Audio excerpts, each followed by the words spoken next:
Hey, you. Welcome to or welcome back to Motivation Maven, a sub show of the Preventative Mental Health Show. I'm Keisha, your host, and I am thrilled that you are tuned in today. We're going to do something a little different. And if you've been here each week, I so appreciate you. It's been years, actually. We did rebrand this year. And if you're new here, I hope you stick around. So I'm going to do my very best to keep today's episode at 10 minutes or less. It's a goal. I'm going to do my best. If I run over a bit, just give me grace. Give me grace. All right. Today, we're going to focus on a quote that isn't coming from Cornel West, but it's inspired by him. And if you don't know who Cornel West is, just Google him. There's just a ton of information out there. I got this book from him years ago. He came to my college. I actually got him to sign it, and I never opened it all these years until last week. And I was like, what have I been doing? This is just pure gold.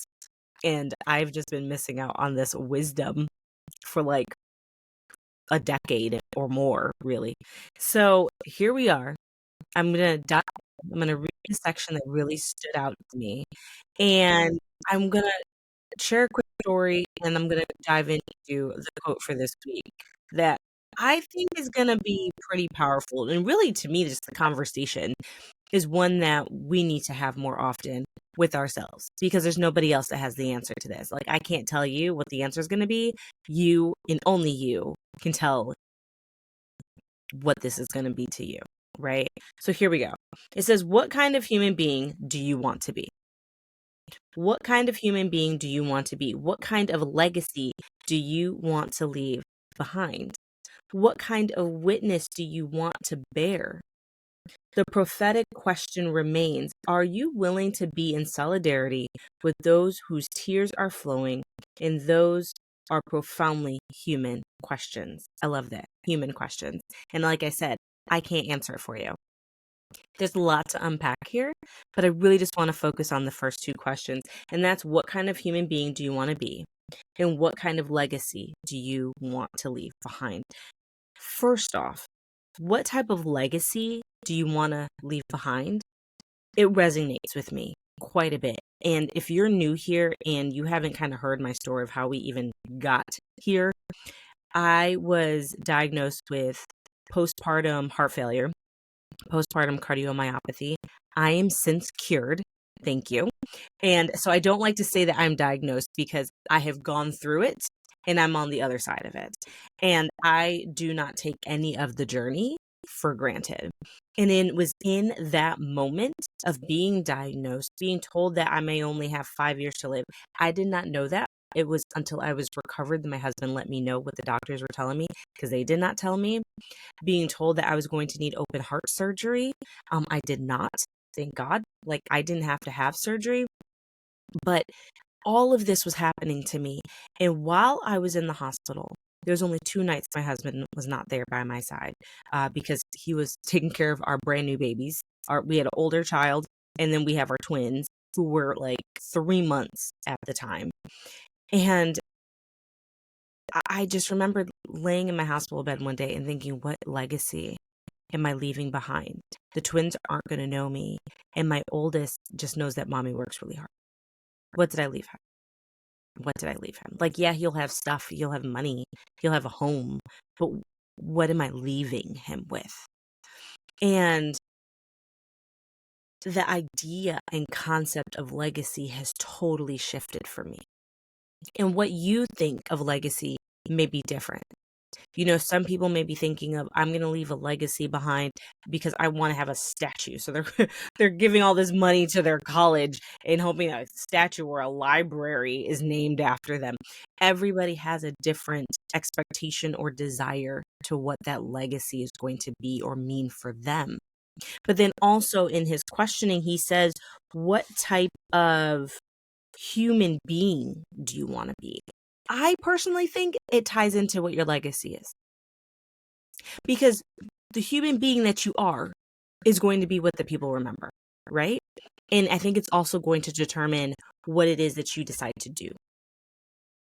So I immediately thought back to this experience I had very early on in my career. And I had this leader. And for those of you who are listening on the podcast, you're missing out on this for a moment, but just picture me doing air quotes every time I say leader. Okay. Those of you watching on all the visual platforms, you can see what I'm doing. And I had this leader, and I was in charge of this one program. And I'm a rule follower. It's just my nature. It's just who I am, right? I follow the rules. And these folks that I had who went through this program broke them. Okay, so me being the rule follower that I am, I write up my report, I route it up, and I'm like, we're going to get to the bottom of this. You're going to pay some things back, okay? Because somebody was wasting some money here, right? So we go through this whole entire process, and I'm trying to push this up on the chain, and I'm trying to figure out what's the status, what is going on. I gave you all of the COAs as to how we're going to resolve this. Nothing.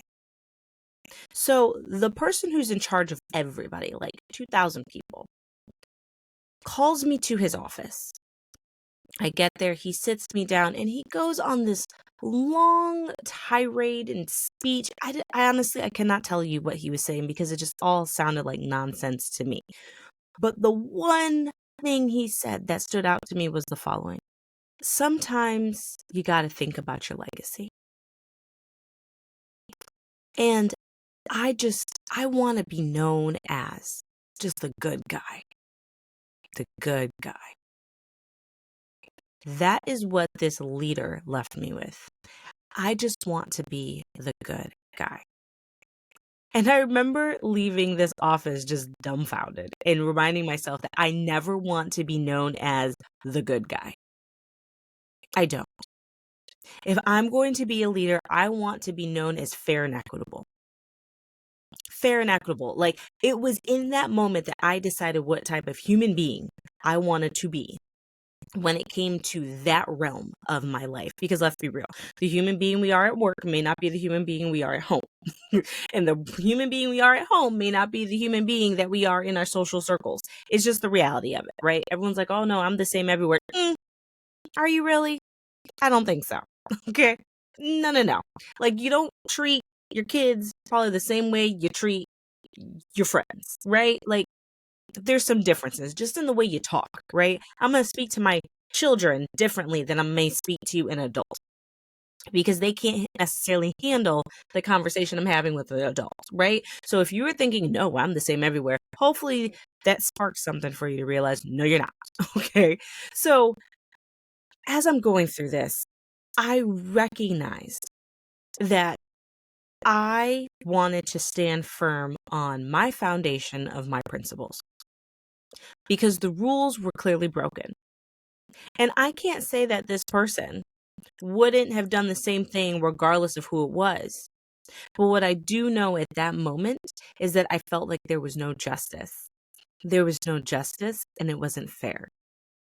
So who is it that you want to be? Because clearly this individual identified what type of legacy he wanted to leave behind. And because of that legacy, that desire, it was driving his behaviors. So my question for you is, what legacy do you want to leave behind? And because of that legacy, how is it impacting your behaviors? Because it is impacting you. So the quote for this week is the following. Legacy is not leaving something for people. It's leaving something in the people. Like I said, I can leave my kids money and all these tangible things, cars and houses, but what am I going to leave in them? What type of human being are they going to be, and what impact am I going to have on who that human being is? What impact? If you're thinking about this from a work experience, as a leader, you're not always going to be in charge of those people. You're going to move on, whether it's retirement or to another position. But when you leave that organization, yeah, you can leave everybody with like little goodie bags and da da da da. But what are you leaving with that organization? Are you leaving them in a good spot, or are you leaving them motivated for the next person who's coming behind? Because I could tell you right now, that leader that I had, what he left behind, it was a legacy. For me personally, it was a legacy of exactly what I don't ever want to be. That is what that person left behind. We're leaving something behind whether we want to or not. So the question is, what do you want your legacy to be? How is it impacting you? How is it driving your actions? And what type of human are you being? Remember, this quote for this week is: legacy is not leaving something for people, it's leaving something in the people. What are you leaving in the organization? What are you leaving in the office? What are you leaving in your children? What are you leaving in your community? It's not the tangible things. What type of legacy are we going to have? What type of legacy are we going to leave behind? So with that, I think it's a little heavy to think about this week. You may not have the answer by the end of the week, but it's something to really think about. Because what you want to leave behind is going to drive your actions. Remember, you are worthy of the life that you want to live.